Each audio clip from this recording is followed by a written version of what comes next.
Shalom Bapak Ibu Saudara, apa kabar? Saya berharap Bapak Ibu Saudara dalam keadaan baik, sehat, dan dalam penyertaan Tuhan.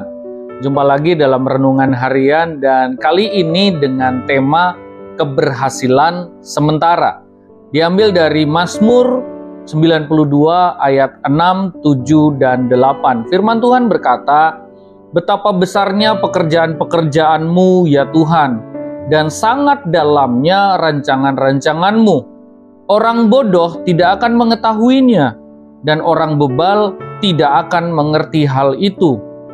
Apabila orang-orang fasik bertunas seperti tumbuh-tumbuhan, dan orang-orang yang melakukan kejahatan berkembang, ialah supaya mereka dipunahkan untuk selama-lamanya."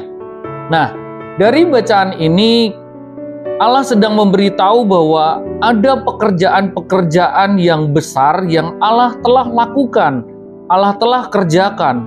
Namun hal-hal ini tidak dapat dimengerti, tidak dapat dipahami oleh orang-orang bodoh dan orang-orang bebal. Mengapa demikian? Karena orang bodoh, karena orang bebal terbiasa menilai segala sesuatu dari apa yang kelihatan saja. Kalau tadi kita baca ayat yang ke-8, kita akan menemukan bahwa di situ orang fasik bertunas seperti tumbuh-tumbuhan. Itu artinya apa? Orang fasik itu bertumbuh dengan subur. Dan bukan hanya itu, ada orang jahat yang justru malah berkembang. Inilah yang dilihat oleh orang-orang bodoh sehingga mereka menjadi iri dan memiliki kecenderungan, keinginan, ingin menjadi seperti mereka. Toh orang fasik bisa berkembang kok, orang fasik bisa bertunas kok, orang jahat juga bisa berhasil kok. Itu yang menjadi pola pikir mereka, itu yang menjadi penilaian mereka. Mereka tidak memahami bahwa pada akhir ayat itu diberitahu akhirnya orang fasik dan orang yang jahat akan dipunahkan. Itu artinya setelah itu mereka tidak akan ada lagi. Setelah itu mereka tidak akan pernah tercatat lagi. Kenapa? Karena dipunahkan. Nah, hari ini saya yakin Anda, Bapak Ibu Saudara semua, bukanlah orang bodoh dan orang bebal. Namun kita adalah orang-orang yang bijak, yang sekalipun melihat keberhasilan orang fasik, sekalipun kita bisa melihat keberhasilan orang jahat, namun kita tidak menjadi iri. Justru kita dapat belajar memahami rancangan Tuhan. Seperti yang tadi kita baca di ayat yang ke-6, bahwa ternyata ada hal-hal yang besar yang Tuhan sudah kerjakan, dan ada hal-hal yang begitu dalam, yaitu rancangan Tuhan. Nah, karena sangat dalam berarti ini tidak mudah untuk diselami.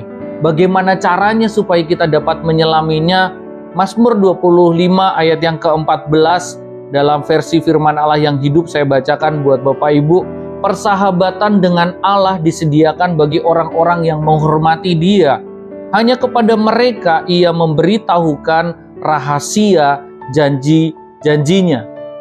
Tidak ada jalan lain untuk dapat memahami rancangan Tuhan yang begitu dalam.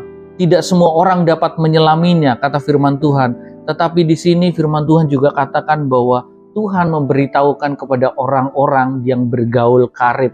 Orang-orang yang mau membangun persahabatan dengan Allah, membangun hubungan yang karib dengan Tuhan.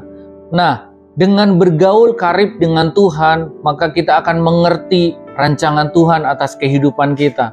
Mungkin hari-hari ini apa yang kita kerjakan seolah-olah belum berkembang, belum bertunas, belum bertumbuh.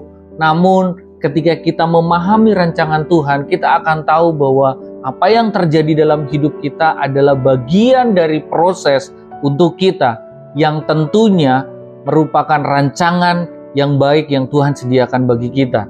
Oleh sebab itu, tetaplah semangat karena mungkin sementara waktu kita tidak dapat melihat sebuah keberhasilan, tetapi percayalah bahwa pada akhirnya Allah menyediakan rancangan yang terbaik untuk kita.